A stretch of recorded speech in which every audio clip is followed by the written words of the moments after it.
Hey there, Stampers, and welcome to a Step It Up video. This is my Christmas edition. Today is actually Christmas morning, so this is going to be a quick one. I'm just going to show you this really neat technique. A few years ago, I had a good friend who sent me a really cute card similar to this, and so this past week I did an updated version of it, and I love it so much. So I wanted to show you this really simple, easy technique for creating this look. And so this is our step 1 card, and that's step 2 and step 3. So you can see they're all pretty similar. There's not a whole lot of extra detail, but I will show you how to do this and then walk you through each step of how to put it together. And these are going to be my thank you cards. We have a lot of people to thank for Christmas. So anyway, so let me get started. This is the step 1 card. I'm using the Early Espresso cardstock, and it's just the standard 8.5 by 5.5 folded at 4 1/4 to create the card base. I'm using Old Olive as a mat and Very Vanilla.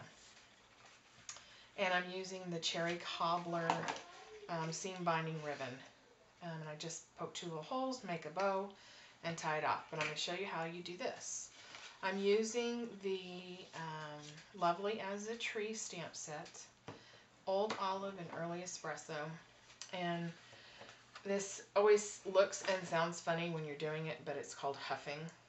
And so you're going to take the brush end of the marker, the big wider one, and I just lightly go down the tree trunk, and when there are spaces that clearly have branches over the trunk, I leave them, and I just go down. In this area in particular, you can see that you lose the tree trunk, so I skip it and I go up and I follow it, and I do the bottom bit, and this is a little growth spurt right there, so I put a little, then I go back in and I just lightly touch where I can see without glasses that there are some branches.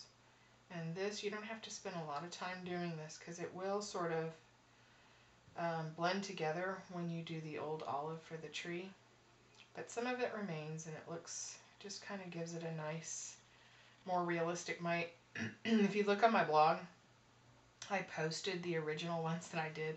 My friend sent me a beautiful one, and then I copied it for my Christmas card, and my stamping ability, even though I was so proud of that card and I thought it was lovely, I look back and I kind of cringe because I literally just took a straight line down the stamp in it, and you can see that I did that. So if you want to kind of tee-hee and see how far I've come, you can look at that. Then I just come back with the same tip but in Old Olive, and I don't try to go over the Early Espresso, but I don't always avoid it either, because you just want to make sure the whole stamp is covered. And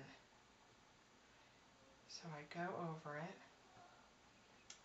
This will be the most time I spend. I'm not going to do this for each card because it's the same process for each one.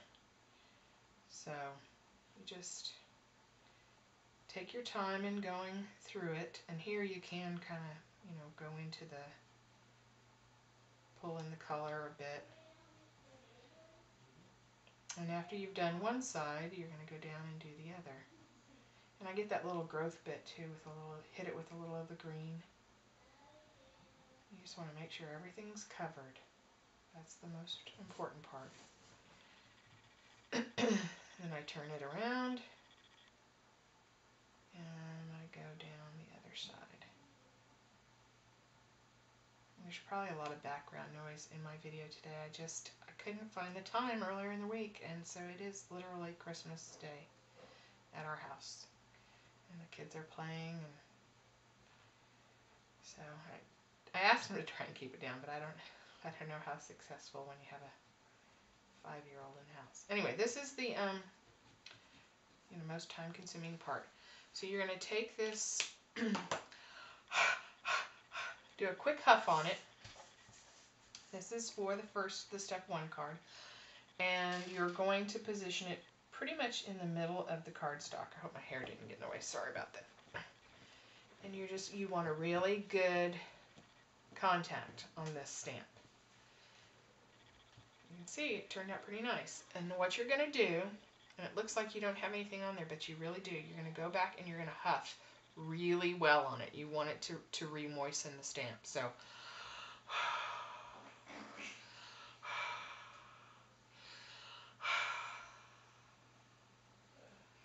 and then to the right or left, whichever you prefer, you're going to stamp the second image. And because there's less ink, it's not going to be as strong.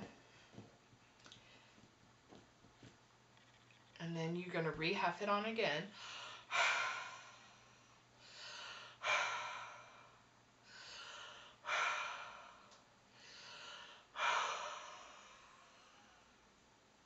And then you're going to come back on the other side, and the image will be lighter still, but it's amazing how much ink is still left on there that you can reactivate with a big moist breath.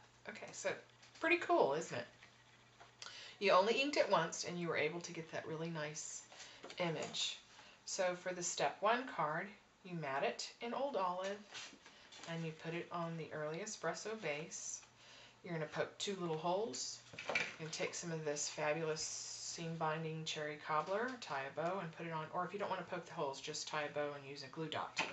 And you can have a cute little thank you card. Level 2, you do the same image, and I would cut it down just a bit because we're going to add one more mat. That's the only difference. I added the cherry cobbler mat for this one, and like I said, I would cut it down just a little bit more.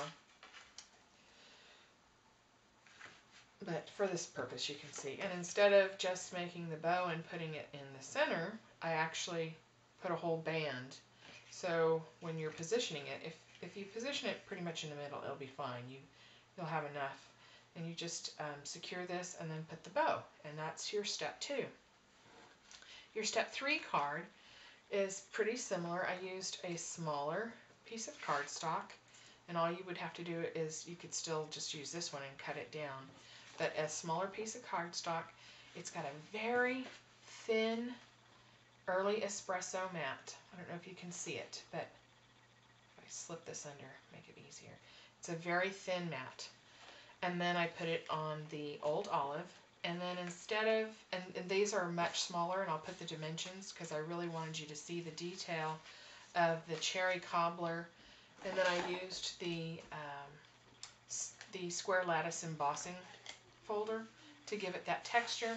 And as a final touch, I used one of the antique brads, and I loved this one in particular because it has this kind of greenish look to it, and it looks really perfect on this card.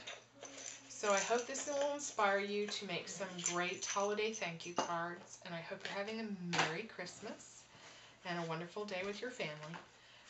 And we'll see you next time.